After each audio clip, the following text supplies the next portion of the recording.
Hello, my loves. Happy Halloween. It's October 1st. This is like my favorite month of the entire year. It's probably many of your favorite months, especially if you're spooky dooky like me. Spooky dooky. Isn't that the same as ghost shit? Probably. It's okay.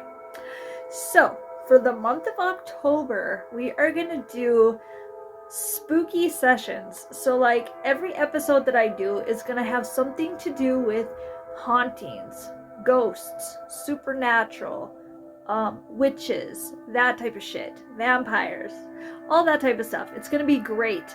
I am going to reserve one episode, which is going to be the Halloween episode, and that's actually going to be based off of Halloween, Michael Myers movies that we all know and love.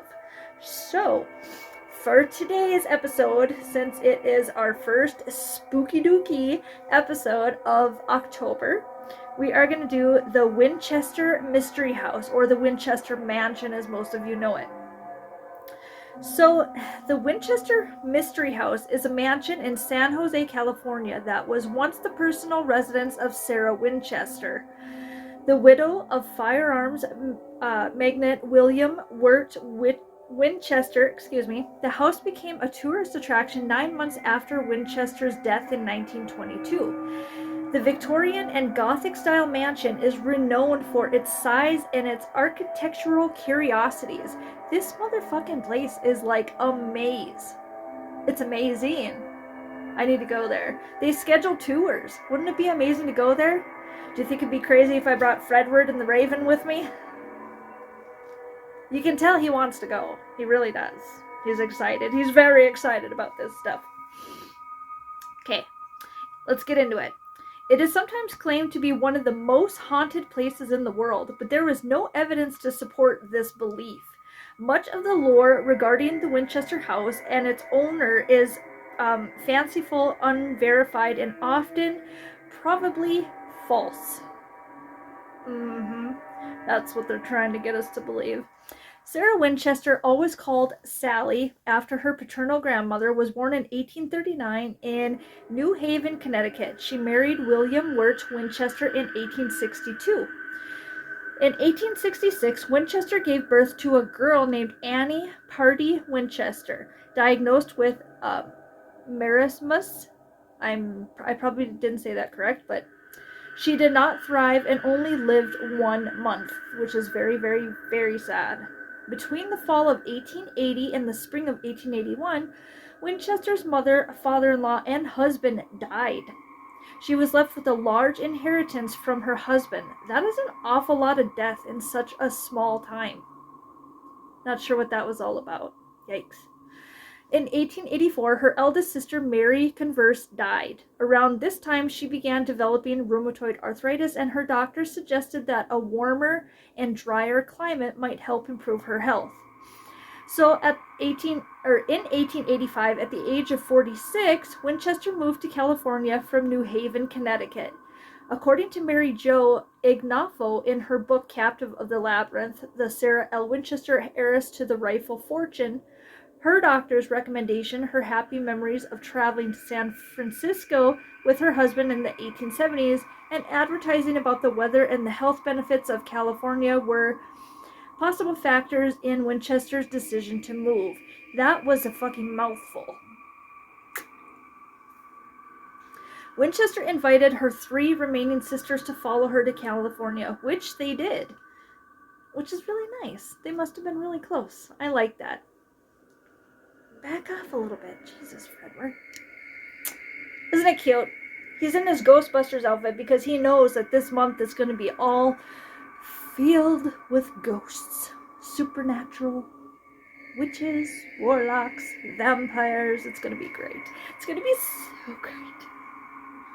Where was I? Okay. In 1886, Edward Ned Rambo, a San Francisco agent for the Winchester Repeating Arms Company, took Winchester on a tour of the Santa Clara Valley to look for a home. He showed her a 45-acre ranch for sale that was located near San Jose. She purchased the property from John Hamm, which included a 2-story, 8-room farmhouse. Since the property reminded her of Evelessa from the Basque area, she named her home Lanada Villa. Okay, yeah. In 1890, Winchester's niece, Miriam, called Daisy, thank you, should have called her Daisy, aged around 21, came to live with her. Miriam became Winchester's administrative assistant, looking after business, correspondence, and the banking. They attended charitable events together and were paying members of Associated Charities and the Red Cross. In 1903, Winchester paid for Daisy's wedding to Frederick Marriott III. That same year, Winchester purchased several homes and properties in Atherton. These are really crazy named places. I know I'm not saying them correctly, but hopefully you still get the gist of the story. One of the homes was offered to Daisy and her new husband to live in, which they accepted. Winchester subsequently purchased a home for the couple closer to the train station for Frederick to travel to work from home. In 1904, Winchester purchased a large property near the hamlet of Burlingame, north of Coyote Point. Then she bought a houseboat, or ark as they were called at that time, instead of building a house. Fredward, you're like moving closer? I swear to God, you're like right on me. God. There. Freaking me out a little bit. Okay. Anywho. Winchester died on September 5th, 1922, at the age of 83. She actually lived a really, really long life, especially at that time. So, the renovation of the San Jose house. Winchester and her husband had developed an interest in architecture and interior design while building a home on Prospect Hill in New Haven. With plans to expand the farmhouse, Winchester hired at least 2 architects but dismissed them, deciding to do the planning herself. She designed the rooms one by one, supervised the project, and sought advice from the carpenters that she hired. She took inspiration for the house from the World's Fairs that were common then. While the home was similar in scope to other homes built at that time, it was unusual for a woman to look after such a project. Colin Dickey states in his book Ghostland and American History and Haunted Places, she could be considered an architectural pioneer of her time. So maybe that was like her calling. That's what I'm thinking. She was known to rebuild and abandon construction if the progress did not meet her expectations, which resulted in a maze-like design. In the San Jose News of 1897, it was reported that a 7-story tower was torn down and rebuilt 16 times. Fredward, 16 motherfucking times. Jesus. As a result of her expansions, there are walled-off exterior windows and doors that were never removed as the house grew in size. Multiple levels, up to 5, were added to the different parts of the home. The design was essentially Victorian with elements of Gothic and Romanesque features. Honestly, those are my 3 favorite house types, styles of homes or whatever, so it's probably absolutely beautiful. I've seen pictures, never actually been there. I would really like to do the tour. So features of the house. There was carved wood on the ballroom walls and ceilings. Wood such as teak, maple, and mahogany were used to make an intricate pattern on the ballroom floor. A large brick fireplace was framed by 2 windows that included quotes from Shakespeare. That's beautiful. The second floor had bedrooms that each had adjoining sitting rooms and sewing rooms. The wall coverings had a leather or metal appearance known as lincrusta wall coverings. The ceilings had molding, stencils, and fake finishes or foul finishes. There were chandeliers. Good Lord, I can hardly talk today. There were chandeliers from Germany, art glass from Austria, furnishings from Asia, and paintings from France. An annunciator, which is something I need right now. Right, Frederick? I'm not drunk, I swear. An annunciator, an early form of intercom, which was a common feature of large homes during this time period, was installed for calling servants. There existed an indoor garden. I would love to have that. With slanted floors that would carry excess water to trap doors, which had pipes that would supply water to the outdoor flowers. Genius. That is fucking genius. A generator was installed for a water pump and electricity. Because of Winchester's height of 4 feet 10 inches and health issues, a stairway that has 44 steps that only rises 10 feet was built. Oh my. The windows are unusual since they are pastel-colored, asymmetrical in their design, and have sharp bevels. The windows on the upper levels had a spiderweb tracery, a popular design at that time. The windows to the right and left of the brick fireplace feature Shakespearean quotes from the Richard II and Troilus and Cressida.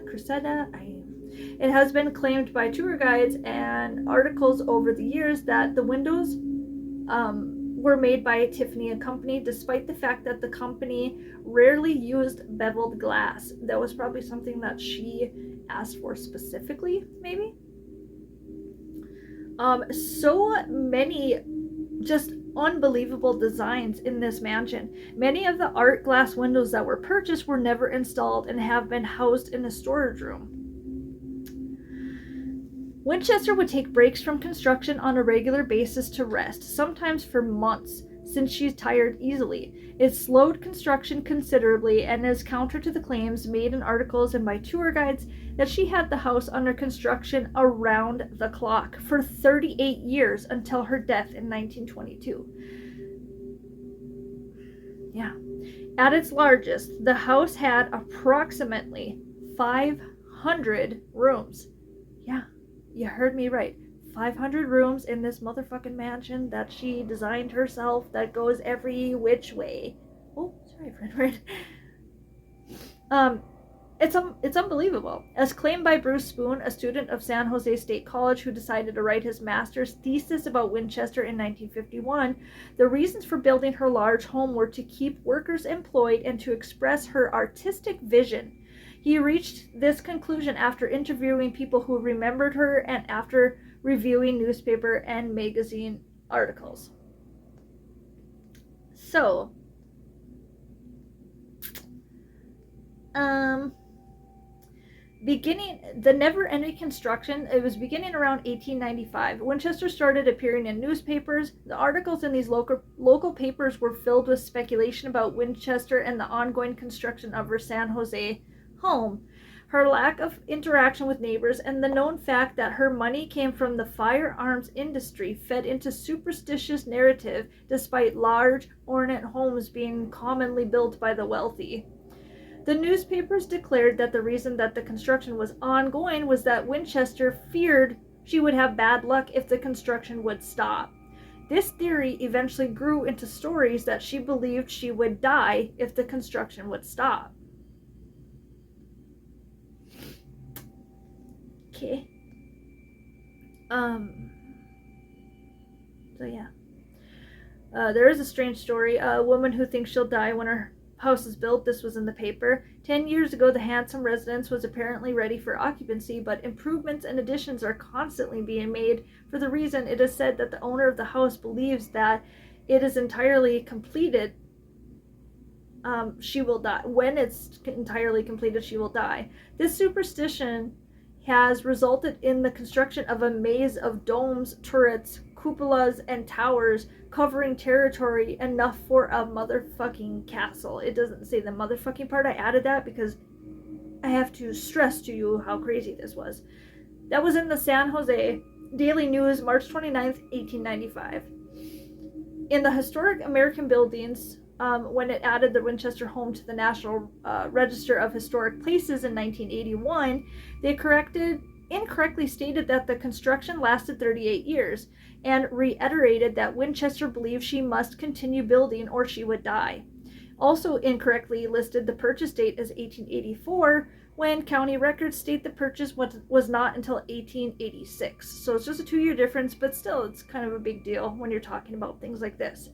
There were some articles published against the superstitious slant. In one, an unidentified acquaintance refuted these superstitious accusations, stating that they were nonsense, and that Winchester was an unusually sensible woman. I think she was an artistic genius, but I do think that some of the rumors were true. Um, Her husband died. He was the owner, the producer, the maker of the Winchester rifle, and the very thing that he made killed lots of people. And so I think she thought that she was cursed, basically. That I don't know, there was a lot of bad luck going on. There was a lot of death in her life all around her in such a short period. And I think that kind of drove her insane a little bit. Not only did her husband die, but a bunch of other people close to her died. And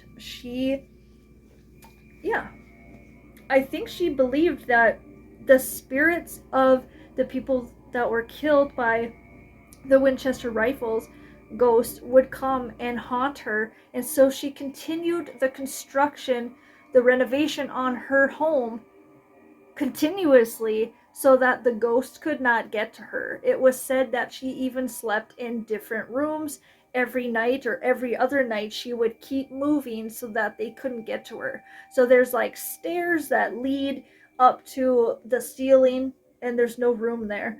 You know, just tunnels going nowhere, just very, very weird things.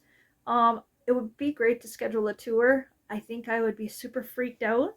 Um, yeah, I really want to check it out though. So the labyrinth construction, this kind of tells a little bit more about what I was just saying. The belief that Winchester built her house in its strange maze-like manner to confuse and keep spirits from harming her, and that her sanity was questionable, started in the mid 1890s and has grown in scale since her death.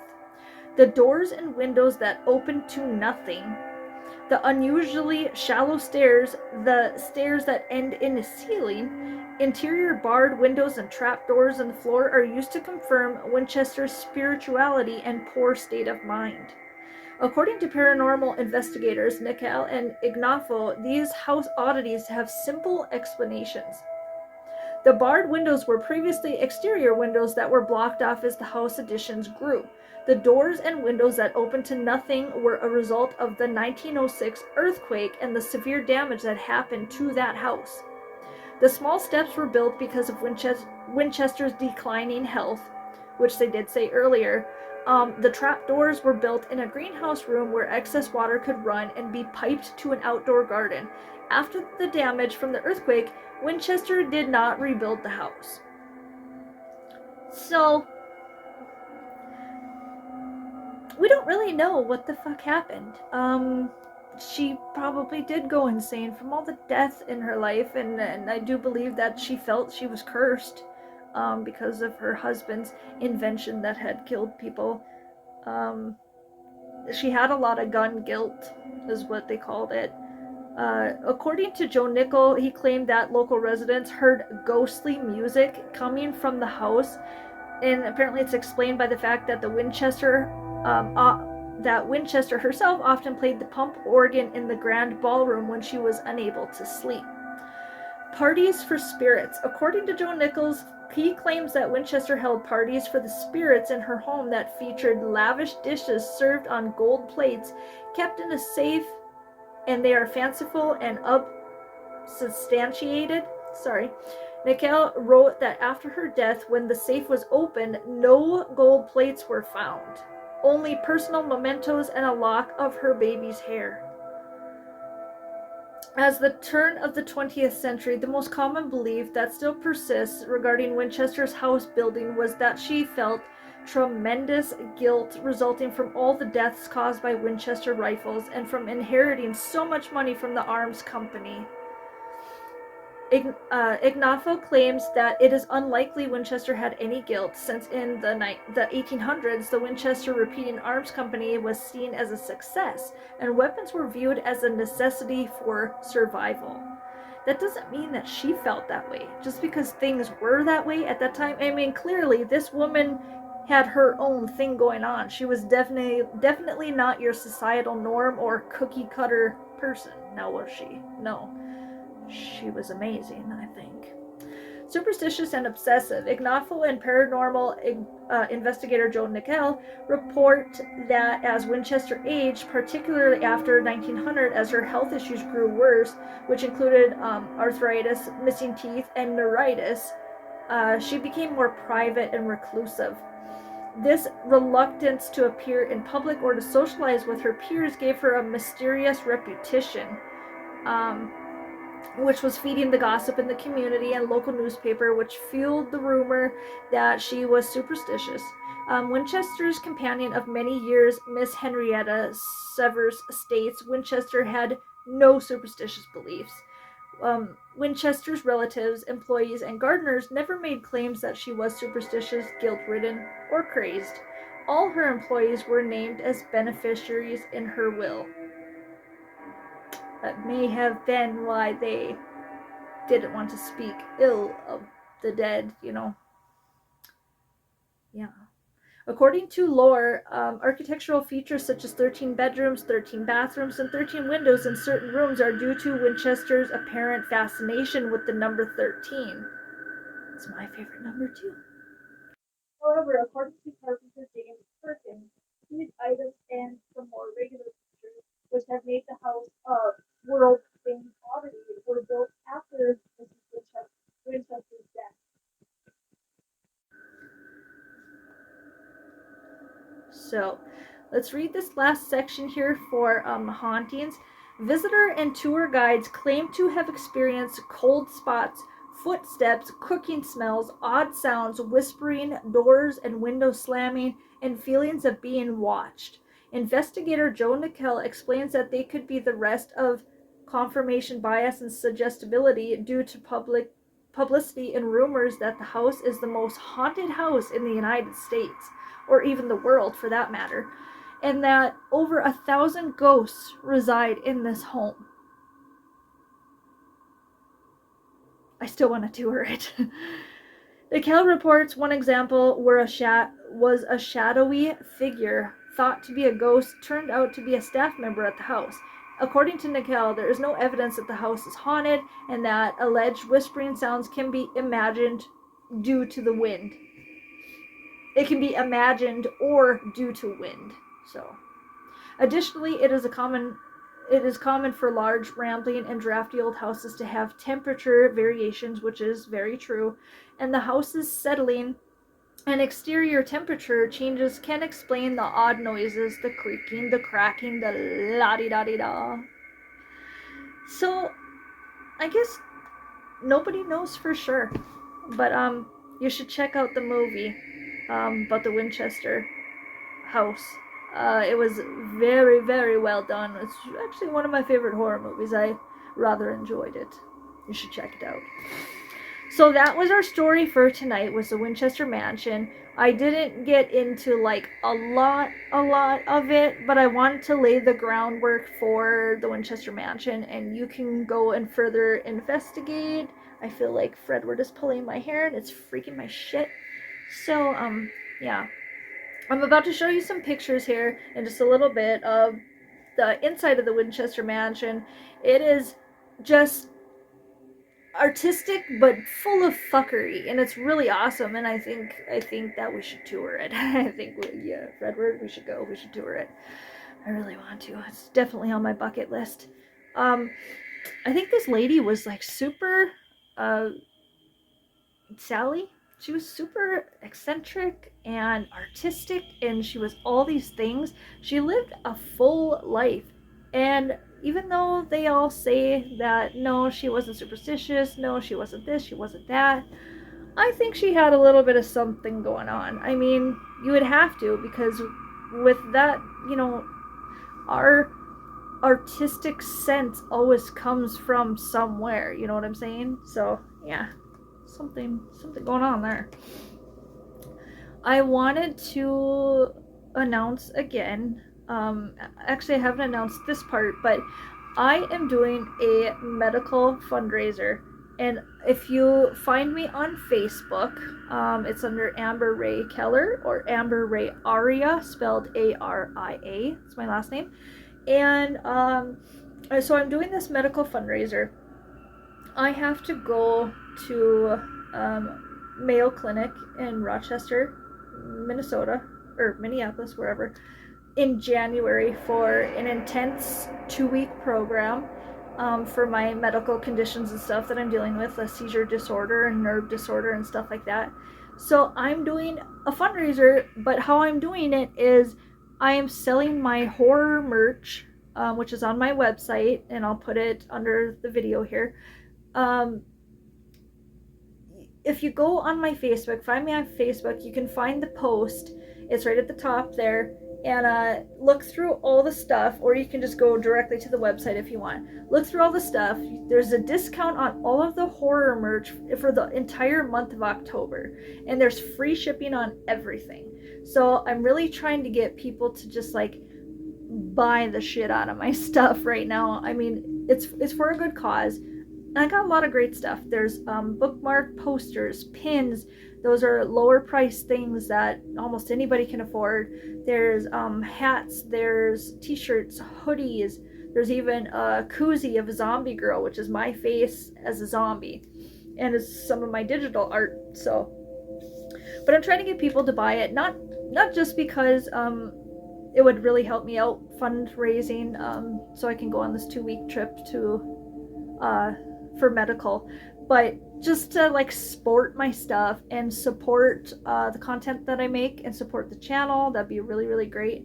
Yeah, check out the website. Like I said again, I'll put it under this video, and also come find me on Facebook or Instagram or anywhere. If you go to my website, I have a link tree on there, and it literally will take you everywhere I am. I am all over social media, so just come find me. It's Sunday night, and I want to wish you all a happy, healthy week ahead of you. And I'm just so excited it's October. Like, this is our time to shine, right, Fredward? Right? I think he's all shined out. Yeah. Anyways, I love you all. Have the best night. Sleep good. Good night.